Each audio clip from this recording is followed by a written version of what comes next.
اعوذ باللہ من الشیطان الرجیم بسم اللہ الرحمن الرحیم۔ بلاغت میں سے کچھ سوالات ہمارے رہتے تھے، آج انشاءاللہ ہم ان کو پڑھیں گے۔ تو سوال نمبر 294 سے پڑھیں گے، اگرچہ یہ ہم پہلے پڑھ چکے ہیں۔ یہ سوال یہ ہے، زیادت اللفظ علی المعنی لفائدۃ یقال اطناب۔ اطناب کی تعریف کی جا رہی ہے کہ اطناب کسے کہتے ہیں، تو انہوں نے تعریف یہ کی ہے، اطناب کہتے ہیں کسی فائدہ کے لیے معنی پر لفظ کی زیادتی، زیادت اللفظ لفظ کی زیادتی علی المعنی معنی پر کسی فائدہ کے لیے، تو اس کو اطناب کہتے ہیں۔ یعنی بعض اوقات ایسے ہوتا ہے ہم جو بولتے ہیں وہ ہم تین طریقوں سے بولتے ہیں۔ بعض اوقات جتنے الفاظ ہوتے ہیں اتنا ہی اس کا معنی ہوتا ہے، تو اس کو کہتے ہیں قصر، اس کو مساوات کہتے ہیں۔ اور بعض اوقات ایسے ہوتا ہے جب الفاظ اور معنی برابر ہوں، اس کو مساوات کہتے ہیں۔ بعض اوقات ایسے ہوتا ہے کہ الفاظ تھوڑے ہوتے ہیں لیکن اس میں معنی کا ایک سمندر ہوتا ہے، اس کو کہتے ہیں ایجاز، الف یہ جیم الف جا ایجاز۔ اور بعض اوقات ایسے ہوتا ہے کہ الفاظ زیادہ ہوتے ہیں لیکن ان کے معنی کم ہوتے ہیں، وہ الفاظ جو زائد ہیں وہ فضول اور بیکار نہیں ہیں، ان کا بھی کوئی نہ کوئی فائدہ ہے، تو اس کو کہتے ہیں اطناب۔ تو سوال نمبر 295 میں بتا رہے ہیں کہ اس کا کیا فائدہ ہے۔ اطناب کہتے ہیں زیارت اللفظ علی المعنی، لفظ کی زیادتی معنی پر کسی فائدہ کے لیے، وَيَكُونُ بِأُمُورٍ عِدَّةٍ، یہ چند امور یا چند چیزوں کے ساتھ ہوتا ہے۔ مثلا ذکر الخاص بعد العام، کہ عام کے بعد خاص کو ذکر کرنا، یہ جب ہم مثال میں پڑھیں گے آپ سمجھ جائیں گے۔ اور بعض اوقات ایسے ہوتا ہے کہ عام کو ذکر کرنا خاص کے بعد، بعض اوقات ایسے ہوتا ہے کہ چیز میں ابہام ہوتی ہے، اس کی وضاحت ہو جاتی ہے۔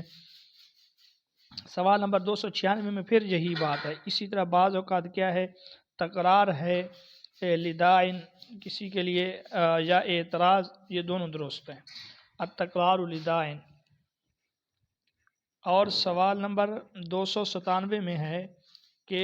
اطناب جو ہے تذبیل کے لیے بھی ہے، اسی طرح احتراس کے لیے بھی ہے، ان تمام چیزوں کے لیے اطناب کرتے ہیں،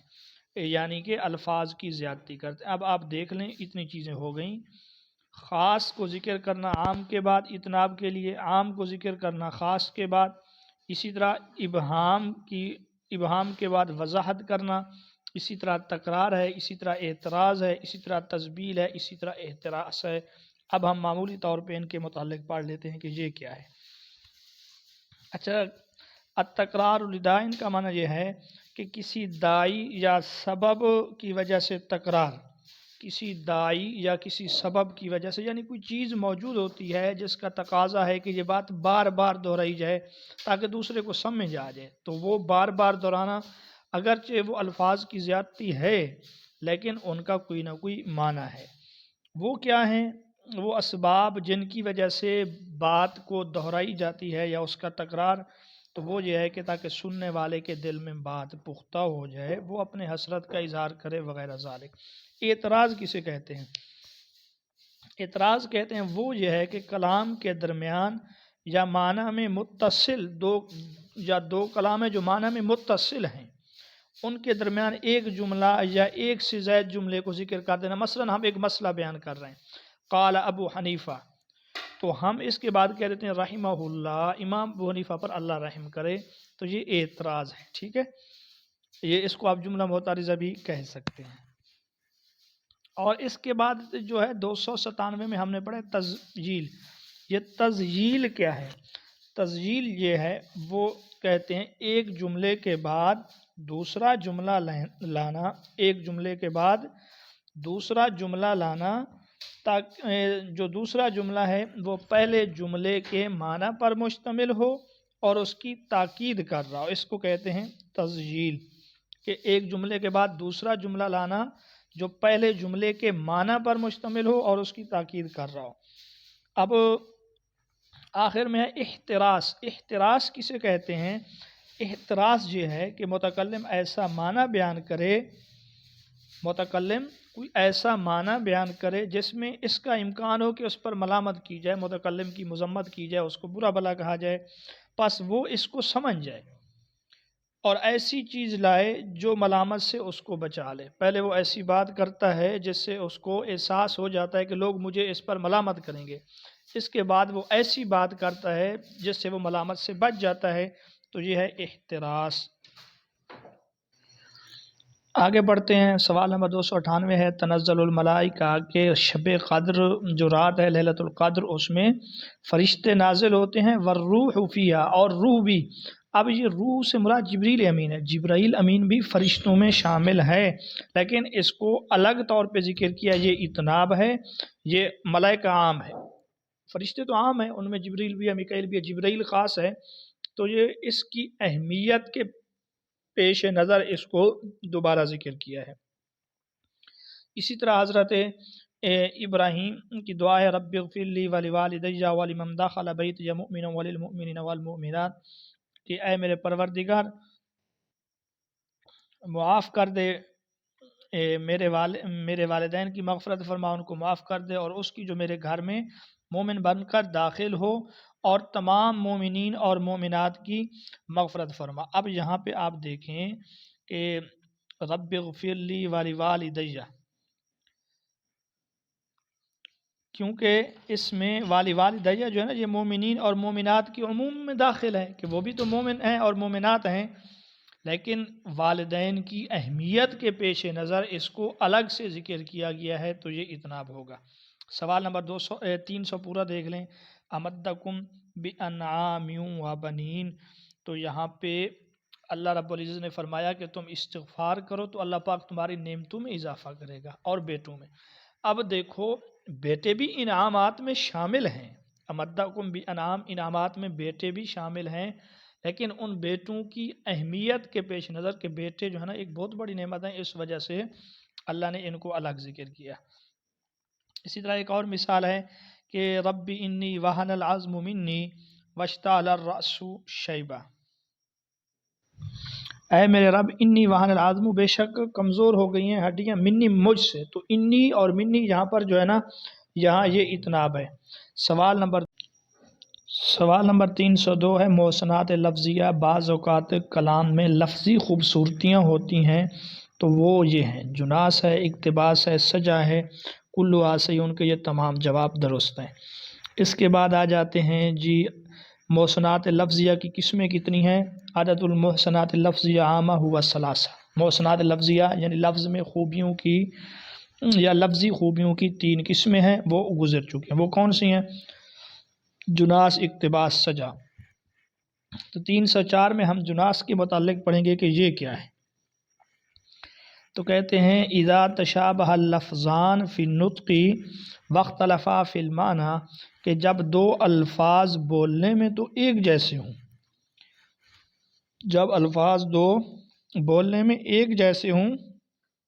اور معنی میں مختلف ہوں، تو اس کو جناس تام کہتے ہیں، اس کو جناس کہتے ہیں، اس کو جناس کہتے ہیں۔ سوال نمبر 305 میں عدد انواع الجناس، کے جناس کی کتنی قسمیں ہیں، نوعانی، 2 قسمیں ہیں۔ وہ سوال نمبر 306 میں وہ 2 قسمیں بتا رہے ہیں کہ ایک ہے جناس تام، اور سوال نمبر 307 میں بتایا ہے دوسری قسم ہے جناس غیر تام۔ اب ہم پہلے تام پڑھیں گے، الجناس الذی اتفق فیہ اللفظان فی امور 4، جناس تام اس کو کہتے ہیں دونوں لفظ 4 چیزوں میں متفق ہوں، اگر 2 لفظ ایک کلام میں ہیں 4 چیزوں میں متفق ہیں تو اس کو کہتے ہیں جناس تام۔ وہ کون سے ہیں 4 لفظ، وہ سوال نمبر 309 دیکھیں، جناس تام وہ ہے اتفق فیہ اللفظان، جس میں 2 لفظ متفق فی امور 4، 4 امور میں، ان میں سے ایک ہے نوع حروف، حروف کی نوعیت میں، نوع سے مراد ہے یعنی الف با تا سا جیم وغیرہ میں، اگر پہلے میں الف ہے تو دوسرے میں بھی، پہلے میں با ہے تو دوسرے میں بھی، اور دوسرے نمبر پر ہے شکل یعنی حیت حروف میں، یعنی حرکت میں، سکون میں، اس چیز میں برابر ہوں، اور تیسرے نمبر پر ہے تعداد حروف، کہ حروف کی تعداد اگر پہلے میں 4 ہیں تو دوسرے میں بھی 4، پہلے میں 3 تو دوسرے میں بھی 3۔ اب چوتھی چیز رہ گئی ہے، وہ بتاتے ہیں سوال نمبر 310 میں، الجناس التام، جناس تام وہ ہے اتفق فیہ اللفظان، جس میں 2 لفظ متفق ہوں 4 امور میں، ان میں سے ایک عدد حروف ہے، اس کا تذکرہ گزر چکا ہے، اصل میں دوسری بات بتلانی ہے، وہ ہے ترتیب حروف، کہ حروف ترتیب میں بھی برابر ہوں۔ اگر پہلے سین ہے اس کے بعد الف ہے تو دوسری جگہ پہ بھی سین کے بعد الف ہو۔ اور سوال نمبر 311 میں یہ ہے الجناس الذی اختلف فیہ اللفظان فی واحد من الامور الاربع، ان چار امور میں سے بھی کسی ایک امر میں، ان چار میں سے کسی ایک چیز میں بھی وہ دونوں لفظ اگر متفق نہ ہوں تو اس کو جناس غیر تام کہتے ہیں۔ پھر وہی بتا رہے ہیں کہ جناس غیر تام وہ ہے اختلف فیہ اللفظان، جس میں دو لفظ مختلف ہوں، فی واحد من الامور، ان چار میں سے کسی ایک میں، یعنی نوعیت حروف میں تبدیل ہو جائیں، حیت حروف میں تبدیل ہو جائیں، تعداد حروف میں تبدیل ہو جائیں، یا ترتیب حروف میں کسی ایک میں بھی وہ ایک دوسرے سے متفق نہ ہوں تو وہ جناس غیر تام ہے۔ اب آپ اس کو آسانی سے سمجھ سکتے ہیں۔ وَيَوْمَ تَقُومُ السَّاعَةُ، فرمایا جس دن قیامت قائم ہوگی، یقسم المجرمون، کے مجرمین جو ہے نا قسمیں کھائیں گے، کیا کہیں گے؟ ما لبثوا غیر الساعہ، وہ نہیں ٹھہرے مگر ایک گھڑی۔ اب یہاں پہ آپ دیکھیں کلام میں دو ساعہ ہیں، پہلا ساعہ دوسرا ساعہ۔ اب آپ دیکھتے ہیں کہ یہاں الفاظ برابر، یہاں حروف برابر، یہاں ترتیب برابر، سب کچھ برابر ہے، تو یہ جناس تام ہے، لیکن معنی دونوں کا مختلف ہے۔ پہلے ساعہ سے مراد قیامت ہے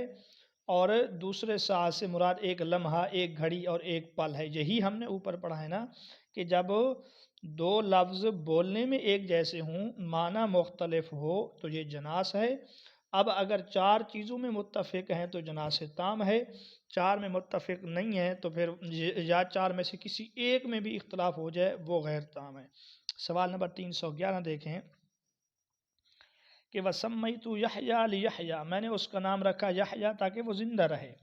میں نے اس کا نام رکھا یحییٰ لیحییٰ تاکہ وہ زندہ رہے۔ فَلَمْ يَكُنْ إِلَىٰ رَدِّ أَمْرِ اللَّهِ فِي سَبِيلُ، پھر بھی کہتا ہے اس میں اللہ کے امر کو ٹالنے کی کوئی راہ نہیں رہی، پھر بھی فَلَمْ يَكُنْ إِلَىٰ رَدِّ أَمْرِ اللَّهِ، پھر بھی نہیں رہی کیا؟ سبیلو، کوئی رستہ، اِلَىٰ رَدِّ أَمْرِ اللَّهِ، اللہ کے امر کو لوٹانے میں، یعنی نام رکھنے سے اللہ کا جو حکم ہے، اللہ کا جو آرڈر ہے وہ ٹال نہیں سکتا۔ یہ بھی جناس تام ہے۔ دیکھیں یحییٰ لیحییٰ دونوں ایک جیسے ہیں، ترتیب بھی اسی طرح ہے، نوعیت بھی اسی طرح ہے، لیکن پہلے کا معنی ہے بندے کا نام اور دوسرے کا معنی ہے زندہ رہنا۔ اب سوال نمبر 315 دیکھیں فَأَمَّا الْيَتِيمَ فَلَا تَقْهَرْ وَأَمَّا السَّائِلَ فَلَا تَنْهَرْ، اب یہاں پر جو ہے جناس غیر تام ہے۔ کیوں؟ تنہر، تقہر اور تنہر، یہاں پہ تقہر تنہر جو ہے سکون اور اس میں تو برابر ہیں کہ پہلا متحرک ہے، دوسرا ساکن ہے، تیسرا متحرک ہے، چوتھا ساکن ہے، یہی فلا تنہر میں ہے، لیکن وہاں پہلے تا ہے پھر قاف ہے، لیکن یہاں تا کے بعد نون آ جاتا ہے، تو ان دو وجہ سے، اس وجہ سے یہ جو ہے نا جناس غیر تام ہے۔ سوال نمبر 316 دیکھ لیں حلا نہا کا نہا کا عن لوم امرئن، کہ حلا نہا کا نہا کا، کیا تم کو تمہاری عقل نے، نہا اگلا جو ہے نا اس کا معنی عقل، نہا کا نہیں روکتی، کیا تم کو تمہاری عقل نہیں روکتی، عن لوم امرئن اس شخص کی ملامت سے، یا تم کو تمہاری عقل نے اس شخص کی ملامت سے حلا کیوں نہیں روکا، کس شخص کی علامت سے، ملامت سے؟ کہتا ہے لم یلفا غیر منعم بشقائی، کہ جو بدقسمتی کی وجہ سے آسودہ حال نہیں پایا گیا، بدقسمتی کی وجہ سے وہ آسودہ حال نہیں ہے تو تم اس کی ملامت کیوں کرتے ہو؟ یہاں پہ جو ہے جناس غیر تام ہے۔ اب یہاں پہ جناس غیر تام کیوں ہے آپ کو وہ ہم بتا دیں گے، اس لیے کہ یہاں پر نہا کا اور نہا کا جو ہے ان میں فرق ہے، پہلے نہاکا میں نون کے اوپر زبر ہے اور دوسرے میں نون کے اوپر پیش ہے، تو اس میں دو کلموں میں یکسانیت اس طرح نہیں ہے، تو یہ جناس غیر تام ہے۔ سوال نمبر 317 ہے کہ تضمین النثر او الشعر شیئا من القرآن الکریم او الحدیث الشریف من غیر دلالت علی انہ منہا یسمى اقتباس، اقتباس کسے کہتے ہیں؟ یہ اقتباس کی تعریف کی جا رہی ہے، تو اقتباس اس نے کہا کہ نثر یا شعر شامل ہو قرآن مجید یا حدیث شریف کے کسی حصے پر، کلام چاہے وہ نثر ہو یا وہ شعر ہو، اس میں حدیث شریف یا قرآن مجید کا کچھ حصہ شامل کر لیا جائے، لیکن من غیر دلالت علی انہ منہما، اور یہ صراحت اور دلالت نہ کی جائے کہ یہ ان دونوں میں سے، یعنی کہ یہ حصہ جو ہے نا قرآن مجید سے ہے یا یہ حدیث شریف سے، اس بات کی صراحت اور دلالت نہ ہو، اس کو کہتے ہیں اقتباس۔ مثلا یہاں پہ آپ دیکھو فلم یکن الا کلمح البصر او هو اقرب حتی انشد فاغرب، یہ فلم یکن الا کلمح البصر یہ جو ہے نا قرآن مجید کی آیت کا حصہ ہے کہ وہ نہیں ہے مگر ایک آنکھ یا پلک جھپکنے کے برابر یا اس سے بھی زیادہ قریب۔ تو آگے اس نے کہا حتی انشدہ، یہاں تک کہ اس نے اشعار کہے، فاغرب، اور ایک غریب ترتیب، عجیب ترتیب سے اس نے اشعار کہے، تو یہاں پہ کلام کا کچھ حصہ قرآن مجید کا شامل ہے لیکن اس نے بتایا نہیں ہے۔ اگلا سوال دیکھ لیں، سوال نمبر 319 بھی ایک اور مثال ہے اقتباس کے لیے۔ اذا ما اذ لہمت خطوب الہوا یکاد سنا برقہ یذہب، تو اس کا مقصد یہ ہے کہ دو طریقوں سے اس کو پڑھا جاتا ہے اس شعر کو۔ جب عشق کے حالات مدہوش کر دیں، جب عشق کے حالات مدہوش کر دیں تو قریب ہے کہ ثنا برق ہی، اس کی بجلی کی چمک چلی جائے۔ اور ایک یہ ہے کہ جب عشق اور خواہشات کے حوادث تاریک ہو جاتی ہیں، یعنی چھا جاتی ہیں اور ان کی وجہ سے اندھیرا ہو جاتا ہے، یکاد ثنا برق یذہب، تو اس کی بجلی کی چمک چلی جاتی ہے۔ سوال نمبر، اس میں اقتباس اس طرح ہے کہ یکاد ثنا برق ہی یذہب جو ہے یہ قرآن مجید کی آیت کا حصہ ہے مگر اس نے اس چیز کی وضاحت نہیں کی۔ سوال نمبر 320 میں ہے انا انبئکم بتاویلہ وامیز صحیح القول عن علیلہ، یہاں پر بھی اقتباس ہے کیونکہ انا انبئکم بتاویلہ یہ قرآن مجید کی آیت کا حصہ ہے کہ میں تم کو بتاؤں گا اس کی تعویل کے متعلق، یعنی تعبیر کے متعلق، وامیز صحیح القول، اور میں جدا کروں گا، ممتاز کروں گا صحیح قول کو عن علیلہ غلط قول سے، درست کو غلط قول سے وہ کروں گا۔ آگے سوال نمبر 321 ہے توافق الفاصلتین فی الحروف الاخیر وافضلہ ما تساوت فقرہ یسمى السجع، سجع کی تعریف کی جا رہی ہے کہ سجع کسے کہتے ہیں، کہ توافق الفاصلتین دو فاصلوں کا موافق ہونا آخری حرف میں، اور افضل جو ہے بہتر ان میں سے وہ ہے تساوت فقرہ جس کے فقرے کیا ہوں برابر ہوں، وہ بہترین سجع ہے۔ آپ نے اوپر پڑھا ہے محاسن لفظیہ میں سے ایک سجع ہے، تو سجع کی تعریف یہ کی ہے کہ دو فاصلے جو ہیں، دو فاصلوں کا آخری حرف میں موافق ہونا۔ اب آپ دیکھ لیں جیسے الم نجعل الارض مہادا والجبال اوتادا، تو یہاں پہ مہادا اوتادا یہ برابر ہیں، اس کو کہتے ہیں سجع۔ ایک اور 323 کو دیکھ لیں، اللہم، آپ صلی اللہ علیہ وسلم کا فرمان ہے اللہم آتی منفقن خلفن و آتی ممسکن تلفن، یہ اب آپ دیکھ رہے ہیں کہ خلفن تلفن یہ جو ہے نا اس میں سجع ہے کہ اے اللہ خرچ کرنے والے کو اس کا بدل دے اور روک کر رکھنے والے کا مال برباد کر۔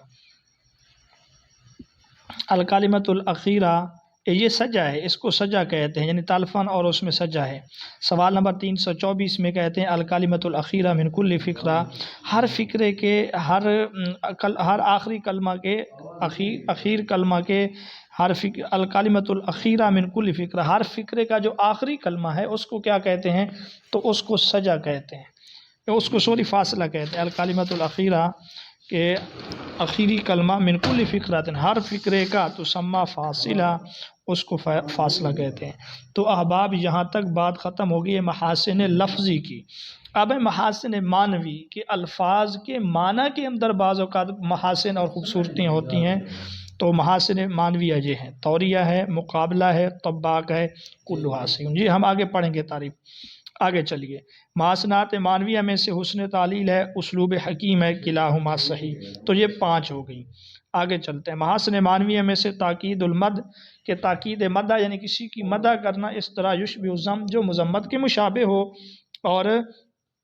تاکید الذم کسی کی مذمت کرنا جو مدح کے مشابہ ہو، یعنی تعریف ایسے الفاظ میں کی جائے کہ وہ مذمت کے مشابہ ہو جائے، یا مذمت ان الفاظ میں کی جائے کہ وہ مدح کے مشابہ ہو۔ بعض اوقات انسان کو ایسے انداز اختیار کرنے پڑتے ہیں، اور اسلوب حکیم کلھا صحیح۔ تو اب یہ ہم نے ان 3 سوالوں میں کتنے پڑھ لیے ہیں یہ آگے پتہ چلے گا۔ سوال نمبر 328 ہے، عدد المحسنات المعنویہ عامہ، کہ محسنات معنویہ کی جو تمام تعداد ہے وہ جو ہے 7 ہے۔ تو ہم نے 7 پڑھ لی ہیں، وہ 7 ایک بار آپ پھر سے دیکھ لیں۔ ایک توریہ ہے، مقابلہ طباق 3، حسن تعلیل اسلوب حکیم 5، تاکید المدح بما یشبہ الذم 6، تاکید الذم بما یشبہ المدح 7۔ تو یہ 7 ہو گئے ہیں۔ اب ہم ہر ایک کی تعریف کریں گے کہ ان میں سے سب سے پہلے ہم توریہ پڑھیں گے۔ توریہ کسے کہتے ہیں؟ تو تعریف کیا، اذا ذکر المتکلم لفظا مفرد، جب متکلم ایک مفرد لفظ ذکر کرے لیکن اس مفرد کے 2 معنی ہیں، ایک قریب ظاہر، ایک اس کا قریبی معنی ہے جو بالکل ہر بندہ اس معنی کو بغیر سوچے سمجھے سمجھ سکتا ہے، لیکن وہ اس کو مراد نہیں لیتا، غیر مراد وہ مراد نہیں ہوتا۔ وبعید خفی، اور ایک اس کا بعید کا معنی ہوتا ہے، دور کا معنی ہوتا ہے، لیکن وہ پوشیدہ اور مخفی ہے، هو المراد، اور متکلم کا مراد بھی وہی معنی ہے، تو اس کو توریہ کہتے ہیں۔ سوال نمبر 330 میں جو ہے آپ دیکھ سکتے ہیں کہ اذا اعطیت الکلب والانسان امانہ، کہ جب آپ کتے اور انسان کو امانت دیں تو خان الانسان، تو انسان اس میں خیانت کرے گا، والکلب حافظ، اور کلب جو ہے نا حافظ ہے۔ تو یہاں پر توریہ ہے، کلب کا ایک معنی ہے کتا، لیکن یہ جو شاعر ہے نا اس نے اس جگہ کلب سے کتا مراد نہیں لیا، بلکہ اس نے توریہ کرتے ہوئے کہا کلب حافظ، والکلب حافظ جو ہے یہ حافظ ابراہیم جو ہے یہ کتا ہے، اس نے اس کو کتا قرار دیا شاعر نے، کیونکہ احمد شوقی کا یہ شعر ہے اور کسی وجہ سے اس نے اس کو ایسے کہا ہے۔ اگلے سوال میں مزید آپ اس کو وضاحت سے سمجھ سکتے ہیں، وَالنَّهْرُ يُشْبِهُ مِبْرَةً فَلِأَجْلِ ذَا يَجْلُ الصَّدْرِ، کہ وَالنَّهْرُ، اب اس نے کہا کہ نہر جو ہے نا یشبہ مبرد، یہ مشابہ ہے، یہ مشابہ ہے مبرد یعنی ریت کے، یہ ریت کے مشابہ ہے۔ اب آگے کیا ہے؟ آگے کہا فَلِأَجْلِ ذَا يَجْلُ الصَّدْرِ، اسی وجہ سے وہ زنگ کو دور کرتے، فَلِأَجْلِ اسی وجہ سے، ذَا يَجْلُ کہ وہ دور کرتی ہے کہ اس کو الصَّدْج زنگ کو۔ اب یہاں پہ جو توریہ ہے نا یہ صدج کلمہ لفظ صدج میں ہے۔ صدج کے معنی جو ہے نا ایک ہے لوہے کا زنگ، اور بعید والا معنی جو ہے اس کا وہ ہے پیاس، اور یہاں اس نے قریب والا معنی مراد نہیں لیا بلکہ پیاس والا معنی مراد لیا ہے، تو یہ جو ہے توریہ ہے۔ اچھا جی، آگے ہے الجمع بین الشیء وضدہ فی الکلام، کہ کلام میں ایک چیز کو اور اس کی ضد کو جمع کرنا، اس کو طباق کہتے ہیں۔ تو یہ محسنات معنویہ میں سے ایک طباق ہے۔ طباق کی تعریف آپ سن لیں، طباق کلام میں کسی شے کو اور اس کی ضد کو جمع کرنے کا نام ہے۔ عدد و انواع طباق، طباق کی 2 قسمیں ہیں، ایک ہے طباق ایجاب اور ایک ہے طباق سلب۔ اب کہتے ہیں طباق کی انواع، پھر وہی بتا رہا ہے طباق سلب ہے۔ یہ طباق سلب کسے کہتے ہیں اور ایجاب کسے کہتے ہیں؟ سب سے پہلے آپ پھر طباق کی تعریف سن لیں، کلام میں کسی چیز کو اور اس کی ضد کو جمع کرنا یہ طباق ہے۔ اب طباق ایجاب کسے کہتے ہیں؟ الطباق الذي لم يختلف فيه ضدان، یا لم يختلف فيه ضدان ایجاب وسلبا يسمى طباق الایجاب، کہ طباق ایجاب وہ طباق ہے جس میں 2 ضدیں جمع جو ہے نا وہ ایجاب اور سلب میں مختلف نہ ہوں، جمع اور منفی ہونے میں وہ مثبت اور منفی ہونے میں مختلف نہ ہوں، جبکہ طباق سلب وہ ہے جس میں 2 ضدیں جمع تو ہیں لیکن وہ ایجاب اور سلب میں مختلف ہیں۔ اب ہم جب اشعار پڑھیں گے تو سمجھنا آسان ہو جائے گا، یا یہ آیت ہے وما یستوی الاعمی والبصیر، دیکھیں یہاں اعمی اور بصیر جو ہے نا، اندھا اور بینا، یہ کلام میں دو ضد جمع ہے، ولا الظلمات ولا النور، اندھیرا اور روشنی، ولا الظل ولا الحرور، سایہ اور دھوپ، وما یستوی الاحیاء ولا الاموات، مردہ اور زندہ۔ تو یہاں پہ طباق، دیکھیں ایک ہی کلام میں دو دو ضدیں جمع ہیں۔ اسی طرح وتحسبهم ایقاظ، کہ تم ان کو یعنی اصحاب کہف والوں کو سوتا ہوا گمان کرو گے، وہ جاگتا ہوا، وہم رقود، حالانکہ وہ سو رہے ہیں۔ اب یہاں پر بھی طباق ہے، سونا اور جاگنا دو ضدیں ہیں، کلام میں جمع ہے۔ لہا ما کسبت، اسی کے فائدے کے لیے ہے جو اس نے کمائی کی، والیہا، اور اسی کے لیے نقصان دہ ہے ما کسبت، جو اس نے کمائی کی۔ اس آیت میں بھی طباق ہے، دو ضدیں ہیں، یعنی اچھائی کا بھی اسی کو ہوگا، برائی کا بھی اسی کو ہوگا۔ فائدہ اچھائی کا اسی کے لیے، برائی کا نقصان اسی کے لیے۔ تو یہ طباق ایجاب ہے، کیوں؟ مکتسبت والیہ، مکتسبت میں دو ضدیں جمع ہے، ایجاب میں دونوں وہ ہیں، برابر ہیں، ایجاب اور سلب میں دونوں مختلف نہیں ہیں۔ اب 341 سوال دیکھیں، لیکن اکثر الناس لا یعلمون، یعلمون، لیکن اکثر لوگ نہیں جانتے، جانتے ہیں۔ اب یہاں طباق سالب ہے، کیونکہ ایک ہے لا یعلمون اور ایک ہے یعلمون، یعنی ایک میں صیغہ منفی کا ہے اور ایک میں صیغہ مثبت کا ہے، تو یہ طباق سلب ہوگا۔ سوال نمبر 342 دیکھیں، اذا اتى المتکلم بمعنیین، جب متکلم دو معنی لاتا ہے یا دو سے زائد، ثم اتى بما یقابل ذلك على الترتیب، پھر اسی کے ترتیب پر، اسی کے ترتیب پر لاتا ہے، تو اس کو کہتے ہیں مقابلہ۔ آپ مقابلہ کی تعریف پھر سے سن لیں کہ دو یا دو سے زیادہ معنی کو لاتا ہے، پھر ان کے مقابل ترتیب وار معنی لاتا ہے۔ اذا اتى المتکلم، پھر جب لاتا ہے متکلم دو معنی او اکثر یا اس سے زیادہ، ثم اتى بما يقابل ذلك، پھر اس کے مقابلے میں لاتا ہے اسی ترتیب پر، تو اس کو مقابلہ کہتے ہیں۔ اب مثال میں آپ اس کو سمجھ سکتے ہیں کہ انکم لتکثرون عند الفظ، بے شک تم فضا یعنی گھبراہٹ یا جنگ کے وقت کثیر ہوتے ہو، زیادہ ہوتے ہو۔ اب وتقلون عند الطمع، اور امید یا مال غنیمت کے وقت جو ہے نا تم کم ہوتے ہو۔ اب تکثرون کے مقابلے میں آپ دیکھ رہے ہو کہ اسی طرح لایا جا رہا ہے وتقلون، ٹھیک ہے، اور فضا اس کے مقابلے میں طمع، تو یہ جو ہے مقابلہ ہے۔ سوال نمبر 344 دیکھ لیں، تحل لهم الطیبات ویحرم علیہم الخبائث، اس میں بھی مقابلہ ہے کہ یحل تمہارے لیے پاکیزہ حلال ہیں اور گندی چیزیں جو ہے نا حرام ہیں۔ اب یحل کے مقابلے میں یحرم ہے، طیبات کے مقابلے میں خبائث ہے۔ سوال نمبر 345 ہے کہ یہ تعریف ہے حسن تعلیل کی، اذا انکر الادیب صراحتاً، جب ادیب صراحتاً انکار کر دے،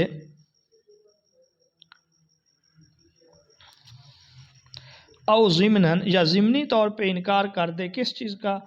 علت الشیء المعروفہ، کسی شے کی معروف علت کا، یعنی کسی چیز کی جو مشہور اور معروف علت اور وجہ ہے، لیکن ادیب اس چیز کا انکار کرتا ہے صراحتاً یا ضمنی طور پہ۔ وَأَتَى بِعِلَّةٍ أَدْبِيَّةٍ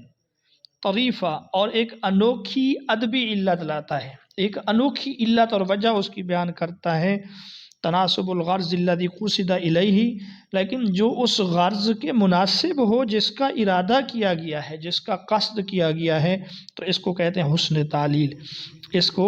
حسن تعلیل کہتے ہیں۔ آپ اس کو مثال سے آرام سے سمجھ جائیں گے کہ وما کلفۃ البدر المنیر قدیمہ ولکنھا فی وجہہ اثر اللطم۔ اصل میں آپ لوگوں میں سے ہر ایک کو معلوم ہے کہ چاند جو ہے اس کے اوپر دور سے ایسے لگتا ہے جیسے جھریاں، اور یہ پرانی بات ہے، کب سے ہر بندہ دیکھ رہا ہے کہ چاند میں جھریاں ہیں، لیکن شاعر کہتا ہے کہ روشن چودھویں کے چاند کی پرچھائیاں پرانی نہیں ہیں۔ وما کلفۃ البدر المنیر قدیمہ، نہیں ہے چاند کی، روشن چاند کی پرچھائیاں قدیمہ پرانی، ولکنھا فی وجہہ،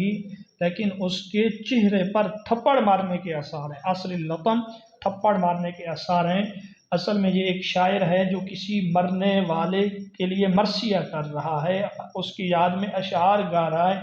تو وہ یہ کہتا ہے کہ یہ چاند کے چہرے پہ جو پرچھائیاں ہیں اس جو ہمارا بندہ فوت ہو گیا ہے اس کے فوت ہونے کے اثرات ہیں،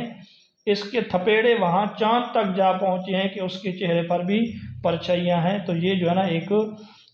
معروف چیز کا اس نے انکار کیا ہے، بلکہ ایک عجیب اس نے طرز اختیار کی ہے۔ سوال نمبر 347 میں اسلوب حکیم، یعنی حکیم کا، حکمت والے کا اسلوب، حکمت والے کا انداز، مقصد اس کا یہ ہے کہ حکمت والا دانا جو ہے وہ سوال کی نوعیت کو سمجھ کر اس کا جواب دیتا ہے، ضروری نہیں ہے کہ سائل کی اسی سوال کا جواب دے دے، بلکہ وہ حکمت کو دیکھتے ہوئے حکمت کے مطابق جواب دیتا ہے، تو یہ اسلوب حکیم ہے۔ اب ہم اس کو پڑھیں گے تو آپ لوگ سمجھ جائیں گے کہ اسلوب حکیم کیا ہے۔ یہ کہتے ہیں تلقی المخاطب بغیر ما یترقبہ، کہ مخاطب کو ملنا علاوہ اس کے جس کا وہ انتظار کر رہا ہے، یعنی مخاطب جس چیز کا انتظار کر رہا ہے وہ چیز اس کو نہ بتائی جائے بلکہ اس کے علاوہ کوئی بتائی جائے۔ مثلا کوئی بندہ مجھ سے یہ سوال کرتا ہے کہ سر ٹیسٹ کب ہوگا، اب بجائے مجھے تو نہیں معلوم کہ ٹیسٹ کب ہوگا، اور یہ سوال مجھ سے پوچھنے کے وہ بھی نہیں ہے کیونکہ میں اس کا ذمہ دار نہیں ہوں، میں اس کو بجائے اس کے جواب دینے کی یہ کہتا ہوں کہ آپ نے ٹیسٹ کی تیاری کتنی کی ہے، کہ آپ تیار ہیں اگر صبح ٹیسٹ ہو جائے، تو یہ اسلوب حکیم ہے ایک قسم کا۔ کہتے ہیں حالانکہ وہ سامنے والا تو یہی انتظار میں ہوگا کہ مجھے بتائیں کہ جنوری میں ہے، فروری میں ہے، 8 کو ہے، 10 کو ہے، 20 کو ہے، تو کہتے ہیں تلقی المخاطب بغیر ما یترقبہ، مخاطب کو کوئی چیز، کسی چیز کا، ایسی چیز کا ملنا جس کا اس کو انتظار نہیں ہے، اما بترک سوالہ والاجابہ، یا تو اس وجہ سے کہ وہ سوال چھوڑ دینے کے ذریعے اس نے وہ سوال چھوڑ دیا ہے، یا پھر عن سوال والاجابت عن سوال لم یسألوا، یا اس کو جواب دیا جاتا ہے ایسے سوال کے متعلق جس نے وہ سوال نہیں کیا ہوتا لیکن اس کے سوال سے وہ جواب نکلتا ہے، وہ دے دیا جاتا ہے۔ وَإِمَّا بِحَمْلِ كَلَامِهِ عَلَى غَيْرِ مَا كَانَ يُقْصَدُ، یا پھر کلام کو محمول کیا جاتا ہے اس کے مقصود کے علاوہ کسی دوسری چیز پر، لیکن ویسے نہیں کیا جاتا کہ بس کسی دوسری چیز پر کلام کو معمول کر دیا جائے۔ انہو کان ینبغی لہ، کہ یہ جواب اس کے لیے مناسب ہے، اس وجہ سے کہ مناسب یہ ہے ان یسأل ھذا السوال، کہ ان یسأل ھذا السوال، کہ یہ سوال مناسب تھا اس طرح کیا جائے، اور یقصد ھذا المعنی، یا یوں اس سے معنی مراد لیا جائے، تو اس کو اسلوب حکیم کہتے ہیں۔ اب دوبارہ اس کی تعریف سن لیں کہ مخاطب کو اس چیز کے علاوہ ملے، تلقی المخاطب، مخاطب کو اس چیز کے علاوہ ملے، یا ترقبہ بغیر ما یترقبہ، جس کا وہ انتظار کر رہا ہے، اما بترک سوالی، یا اس کے سوال کو چھوڑ دینے کے ذریعے اس کا جو سوال ہے اس کو چھوڑ دیا گیا، والاجابت عن سوال، اور پھر اس کو جواب دیا جاتا ہے ایسے سوال کے متعلق جو اس نے کیا نہیں ہے، وَإِمَّا بِحَمْلِ كَلَامِهِ، یا اس کے کلام کو محمول کیا جاتا ہے، عَلَى غَيْرِ مَا كَانَ يُقْصَدُ، کسی ایسے مقصد کے لیے جس کا اس نے ارادہ نہیں کیا، اور اشارہ اس میں ہوتا ہے کہ مخاطب کے لیے یہ سوال کرنا زیادہ مناسب تھا، یا اس معنی کا مراد لینا زیادہ مناسب تھا۔ اب آپ اس کو مثال سے سمجھ لیں گے آسانی سے۔ وہ کہتا ہے کہ طولت، قال، اس نے کہا طولت فقلت اولیت طولا، قال ابرمت فقلت حبل وادی، اس نے کہا کہ میں نے لمبا قیام کیا، میں نے طولت، میں نے لمبا قیام کیا، تو میں نے کہا اولیت طولا، آپ نے نوازش کی بارش کر دی، آپ نے نوازش کی بارش کر دی، قال، اس نے کہا ابرمت، میں نے اکتا دیا، اس نے کہا میں نے اکتا دیا آپ کو، تو میں نے کہا حبل ودادی، آپ نے میری محبت کی رسی کو مضبوط کر دیا۔ اب کیا مقصد ہے اس کا، ذرا سمجھیں گے اس کو۔ تو یہاں پر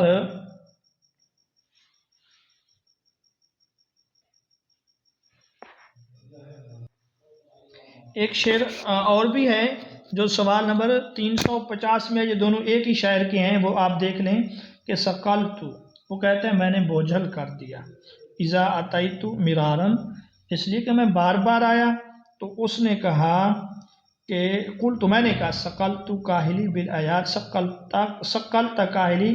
بالایادی، کہ آپ نے انعامات اور احسانات کے ذریعے میرے کندھے بوجھل کر دیے۔ اب ہم ان کا معنی سمجھیں گے۔ اب اس طرح ہے کہ یہ ایک بندے کی تعریف کر رہا ہے اور اس کو کہتا ہے کہ تیرے پاس آ کر میں نے تجھے بوجھل کر دیا ہے، تو وہ جو ہے اس اس معنی کو دوسری طرف پھیر کے جواب یہ دیتا ہے کہ آپ نے مجھ پر اپنی نعمتوں کے ذریعے میرے کندھوں کو بوجھل کر دیا ہے۔ وہ یہ کہہ رہا تھا کہ میں بار بار آپ کے پاس آ رہا ہوں نا، تو آپ کو یہ میں تنگ کر رہا ہوں، آپ کو بوجھل کر رہا ہوں، تو وہ کہتا ہے کہ اصل یہ نہیں ہے، بلکہ آپ نے نعمتوں کے ذریعے جو ہے نا میرے کندھوں کو بوجھل کر دیا ہے۔ اسی طرح وہ کہتا ہے کہ میں نے لمبا کیا، کہ بھئی میں نے آپ کو لمبا کیا یا آپ کے پاس زیادہ عرصہ ٹھہرا، تو وہ کہتا ہے یہ تو آپ کی نوازش ہے۔ اور وہ پھر یہ کہتا ہے کہ اب رمتو میں نے اکتا دیا، وہ کہتا ہے اکتا کدھر دیا ہے، بلکہ آپ نے تو میری محبت کی رسی کو مضبوط کیا ہے کہ محبت اور تعلق ہے، تو اسی لیے اتنا عرصہ میں آپ کے پاس آیا ہوں۔ تو یہ چیزیں اسلوب حکیم میں شامل ہیں۔ اگلے سوال میں آپ اس کو مزید اچھے طریقے سے سمجھ سکتے ہیں۔ یسألونک عن الاہلہ، صحابہ کرام نے سوال کیا چاند کے متعلق کہ چاند کو ہم دیکھتے ہیں بالکل چھوٹا سا ہوتا ہے، پھر بڑھتا جاتا ہے، اس کی روشنی پوری ہو جاتی ہے، پھر گھٹنا شروع ہوتا ہے۔ تو وہ انہوں نے جو سوال کیا تھا نا، وہ تھا چاند کی فلکیات کے متعلق، یعنی علم فلکیات کا ایک سوال تھا۔ تو جواب جو ان کو دیا گیا ہے یہ مواقیت للناس والحج، کہ یہ چاند جو ہے یہ اوقات بتانے کا ذریعہ ہے لوگوں کے لیے، اور خصوصاً حج کے متعلق اوقات بتانے کا ذریعہ ہے۔ تو اسلوب حکیمانہ انداز اختیار کرتے ہوئے اصل سوال سے دوسرے سوال کی طرف دوسرا جواب دیا گیا کہ اصل سوال چاند کے یہ گھٹنے بڑھنا یہ مقصد نہیں ہے، گھٹنے بڑھنے میں جو حکمت ہے وہ یہ ہے کہ اس سے لوگوں کو اوقات کا پتہ چلتا ہے۔ سوال نمبر 351 پہ آتے ہیں۔ من المحسنات المانوی، محسنات مانویہ میں سے مانوی خوبیوں میں سے ایک یہ ہے تاکید المدح، کسی کی تاکید مدح یعنی مدح کرنا، بما یشبہ الذم، جو ذم کے مشابہ ہو۔ اس کی دو قسمیں ہیں، ٹھیک ہے۔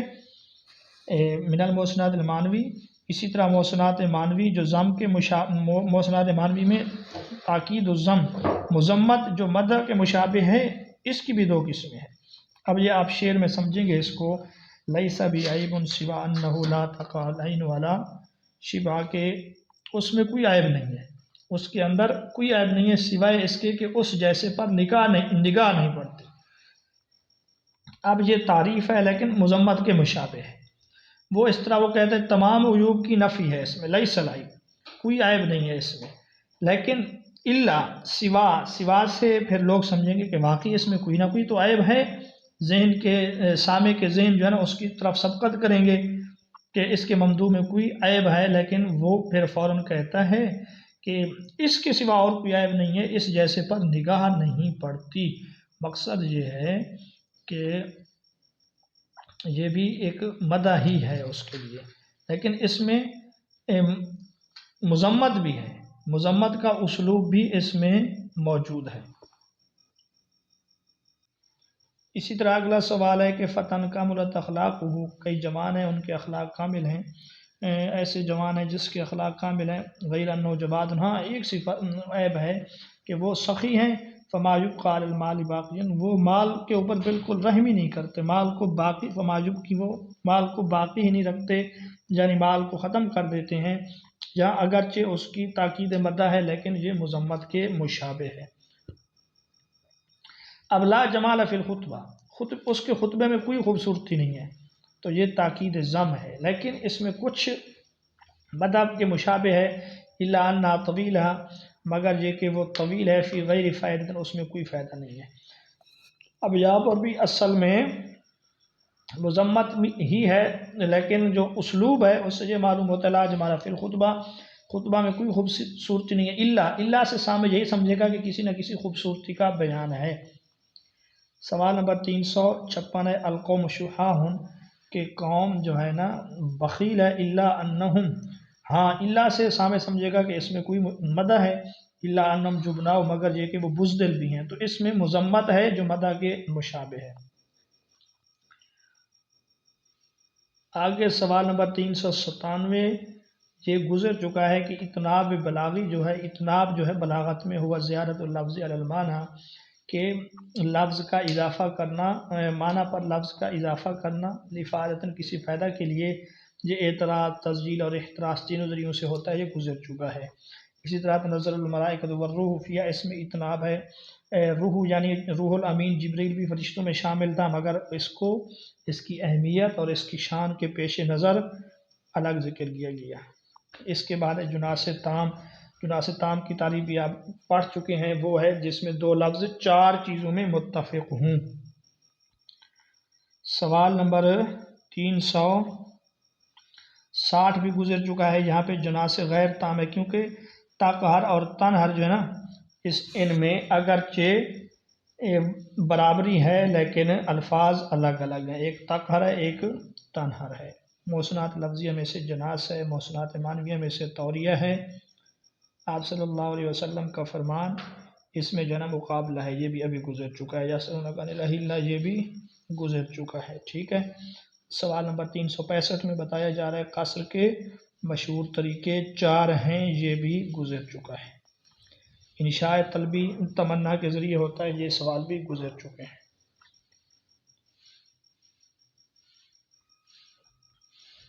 اچھا،